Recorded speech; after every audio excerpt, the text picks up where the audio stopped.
Seja bem-vindo ao Como É. Eu sou a Aline Fontes, fonoaudióloga e vocal coach, e aqui no Como É você vai descobrir como utilizar a sua voz e a sua comunicação de forma eficaz em público e nas redes sociais. Aqui também vamos conversar sobre liderança e gestão de carreira. E por falar em liderança, gestão de carreira, área profissional que você segue, hoje nós vamos falar sobre um tema que as pessoas fogem, que as pessoas têm medo de conversar, mas que é extremamente essencial e importante discutir aqui nesse podcast, porque faz parte da caminhada. Fracasso e erro. Uma etapa dolorosa, mas que faz parte do processo de crescimento e de criação. As pessoas fogem do fracasso porque o fracasso causa dor, né? Quando a gente fracassa, uma ferida se abre e dói pra caramba. Olhar pra dentro de si, reconhecer o erro, perceber que nós somos humanos, que nós erramos, que nós falhamos, faz com que a gente perceba o quanto pequeno nós somos, o quanto nós estamos susceptíveis aos erros, e isso dói. Não é algo prazeroso, não é maravilhoso, não é algo gostoso. Nossa, errei, que delícia. Não, não é assim. Mas é extremamente essencial para o crescimento. E eu ainda digo que o fracasso é o gatilho que pode te mover a criar algo legal, a refazer um processo, a reestruturar uma etapa do seu projeto, enfim, para você recomeçar alguma coisa, para você dar o seu melhor naquilo que você estava fazendo. E também é uma oportunidade, um momento que você pode aplicar a regra do 10-90. Foi uma regra que eu aprendi com o Paulo Vieira. 10% é o que acontece com você. Então, nesse caso, é o seu fracasso, é o seu erro. 90% é o que você vai fazer com isso. Então, beleza, você errou, está se sentindo fracassado, você fracassou, você quebrou. E aí, o que é que você vai fazer com isso? Vai se entregar? Vai desistir de tentar? Desistir de cumprir o que você nasceu para fazer? Você não vai tentar mais por medo de errar, por medo de fracassar novamente? Ou você vai usar essa situação para recriar, para fazer aquilo que precisa ser feito? É a regra 10-90. 10% é o que acontece com você, 90% é o que você vai fazer em relação a isso. O seu fracasso não te determina. O seu fracasso, o seu erro não determina quem você é. E aí você deve estar se perguntando, tá bom, Aline, mas na sua visão, qual que é a importância do fracasso para o crescimento profissional? Você realmente acha que é importante para o sucesso errar, aprender com os erros, fracassar? Olha só, eu não estou dizendo aqui nesse podcast que você precisa errar e fracassar, tá bom? Muito importante a gente trabalhar, buscar não errar, buscar fazer as coisas corretas, se distanciar ao máximo do fracasso, mas ele pode acontecer com qualquer um. E olhando para o meu passado e olhando para o que aconteceu hoje comigo, os momentos em que eu me senti fracassada, foram esses momentos que me fizeram crescer. Foram momentos de dor, foram momentos de tristeza, de me humilhar, reconhecer que eu não sou perfeita, que nem sempre eu vou acertar, mas foram momentos em que eu cresci. E os frutos, os aprendizados que tiramos desse momento, ninguém te rouba. E agora abrindo o meu coração para vocês. Hoje eu me senti fracassada. E foi esse fracasso que me levou a trocar o tema desse episódio.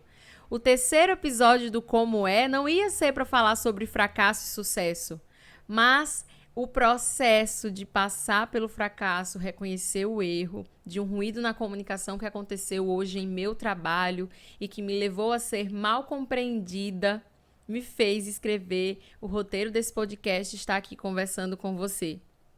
Quem nunca foi mal compreendido quando genuinamente estava querendo ajudar? E nesse momento atual, nessa situação que eu vivi hoje, eu me perguntei como eu, mentora de comunicação, não sei dar um feedback. como eu, mentora de comunicação, vocal coach, fonoaudióloga, falei dessa maneira, agi dessa maneira? O primeiro passo para sair dessa situação de fracasso, desse sofrimento, foi entender que eu não sou perfeita. E trazer isso para a sua memória quando esses momentos acontecerem é essencial. Você não é perfeito, eu não sou perfeito. Nós não seremos. Mesmo trabalhando com comunicação, infelizmente a escrita de um texto abre possibilidades e imagens para interpretações que nem eu nem você imagina. E um erro, como eu falei, não determina quem eu sou. Um erro não determina quem você é e nem vai fazer você um ser humano pior, ruim, desgraçado. Não, não mesmo. O erro faz parte do processo e entender que você está se sentindo fracassado, e entender que você errou, reconhecer esse sentimento, aceitar que isso faz parte da sua caminhada, da minha caminhada, é a chave que vai abrir portas que te levarão para o sucesso, pode ter certeza. Analisar o que foi feito, se errou, se não, por que foi que aconteceu naquele momento, se dá para corrigir, pedir perdão, o que pode fazer, o que você pode fazer para não cometer mais esse erro. Foram essas reflexões que eu fiz hoje mesmo. O que eu posso fazer para não cometer esse erro novamente? O que fazer para aprender com essa situação? Como eu posso tirar lições disso? Claro que quando a gente se comunica, a gente fala, tem a responsabilidade do outro também. Mas nesse momento, eu estou afastando a responsabilidade do outro e trazendo a responsabilidade para mim, da minha comunicação. Como eu posso evitar que isso aconteça de novo e que eu não fale novamente, prejudique novamente uma outra pessoa com as minhas palavras. Mas é muito importante ter em mente que, apesar do erro ser comum, eu não vou me esconder atrás de um erro para errar novamente ou usar um erro como justificativa para não fazer o que precisa ser feito. Saber que o erro faz parte do processo é importante e, em meu caso particularmente, quando eu me proponho estar nas redes sociais, escrever, fazer vídeo, colocar minha cara lá, colocar minha voz aqui, querendo ou não, eu vou falhar com alguém, eu vou errar, vão me criticar, como já fazem. E isso não pode ser um motivador ou empecilho para eu parar de fazer o que eu estou fazendo, para eu não fazer. Ou o contrário, eu e você que me ouve, não podemos esperar a aprovação do outro para continuarmos fazendo o que eu acredito que precisa ser feito. Então, nem esperar a aprovação do outro para fazer e nem utilizar daquele momento de erro, de fracasso, como empecilho para continuar fazendo o que você precisa fazer.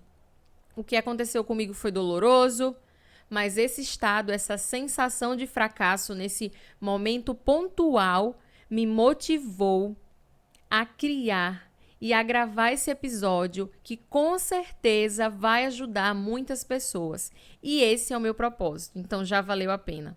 Então, não fuja do fracasso. Não tenha medo de errar.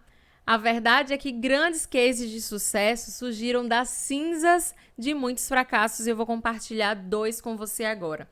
O primeiro é do co-criador e roteirista do Game of Thrones, Daniel Weiss. Foi feita uma pergunta para ele em uma entrevista e sobre fracasso. Na verdade, a pergunta foi: qual o papel do fracasso em seu processo criativo? Ele respondeu: bom, eu fracassei por vários anos. É meio que a base do meu processo. Quando eu me formei e lia meus roteiros, eu vi que não era bom. E isso me deixava perturbado. E aí, nessa entrevista, Dan fala como isso fez com que ele buscasse melhorar. E para ele, o segredo é se preocupar menos com o fracasso e fazer o que tem que ser feito. Porque o fracasso ele vai vir, não se preocupe com isso. Busque fazer o que precisa ser feito, dê o seu melhor. E aí ele brinca que no processo de escrita, muitas vezes ele escreve algo que acha que está maravilhoso, que está muito bom, fica orgulhoso, e ele deixa lá por um tempo. Umas 6 semanas depois ele volta e lê o que ele mesmo escreveu e se pergunta: nossa, mas quem escreveu isso mesmo? Ah, fui eu. Ficou horrível. A história dele é um motivador. Ouvir uma pessoa com tanto sucesso contar suas fragilidades e assumir que o fracasso faz parte nos motiva também, não é mesmo? E a outra história que eu fiquei encantada quando eu descobri, uma história de superação, é a do criador do Lego, o Wall-E. Ele era um carpinteiro da Dinamarca e, a princípio, na sua carreira, ele não trabalhava construindo brinquedos. Ele construía casas para fazendeiros ricos da região.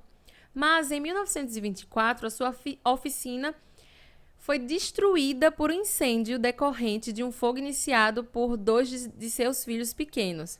Mas você acha que ele desistiu? Ele tomou esse momento de fracasso para desistir do que ele fazia? Não mesmo. Ele usou o momento como oportunidade e construiu uma oficina maior para expandir o seu negócio. Mas, naquele período, a Europa estava passando por uma situação difícil financeiramente, foi o período da Grande Depressão. Então, ele aproveitou aquele tempo para recriar. Ele começou a criar coisas, miniaturas de produtos que ele fazia. Mas, na verdade, ele estava construindo como modelos, assim, de forma despretensiosa, mas que acabou inspirando para fazer brinquedos de madeira. Então, em 1932, ele começou a produzir e a comercializar brinquedos de madeira. Em 1934, a sua empresa já tinha 6 funcionários. Mas, em 1960, quando ele começou a passar pelo processo de produção e desenvolvimento de Legos, de plástico, blocos de encaixe, houve um outro incêndio, dessa vez em seu depósito, e maior parte do estoque de brinquedo de madeira foi destruído. Mas você acha que ele desistiu aí? Não mesmo. Naquela época ele já tinha 450 funcionários. E hoje você sabe que o Lego é um case de sucesso, é um brinquedo que as crianças amam e que estão em quase todos os países do mundo. Mais um exemplo de que o fracasso pode ser usado como um degrau verdadeiro para o crescimento pessoal e profissional, e usar a regrinha dos 10-90. E para finalizar esse podcast, que está mais para uma reflexão sobre os nossos motivadores para fazer ou não, para dar o nosso melhor ou não, para criar, recriar, crescer, ousar, realizar, eu quero conversar com você, na verdade, te dizer o que eu assisti e aprendi com um cientista chamado David em um documentário no Netflix. O nome do documentário é Como o Cérebro Cria. Creio que vai te ajudar a entender que o ato de criar e de fazer ou não fazer o que precisa ser feito para o seu crescimento exige determinação e exige enfrentamento dos nossos erros e fracassos. Nesse documentário que o neurocientista traz, na verdade, ele explora o universo da criatividade, ele fala sobre os mitos e verdades sobre o processo de criação, que a criatividade é uma habilidade que pode ser desenvolvida por qualquer um, né? Inclusive isso eu falo muito nos meus cursos sobre comunicação.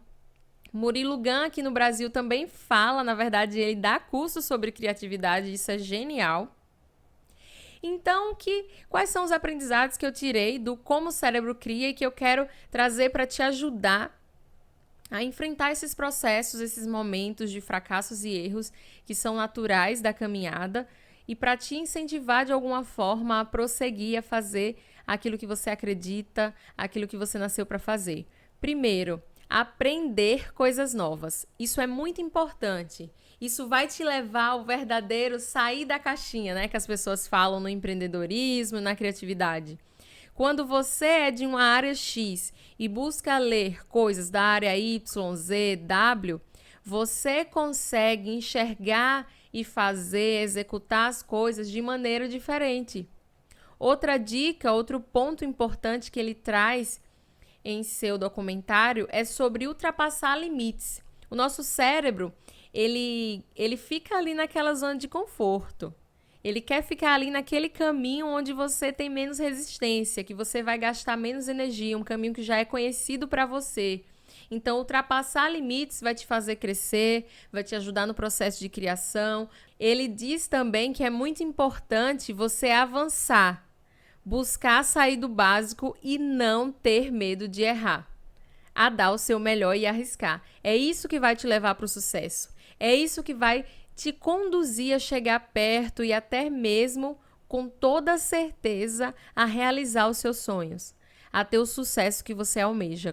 E para você que gostou e quer acompanhar mais episódios como esse, é só nos seguir no YouTube, Spotify, Deezer, Google Podcasts e iTunes. Não esqueça de compartilhar com um amigo, hein? Um abraço e até o próximo episódio.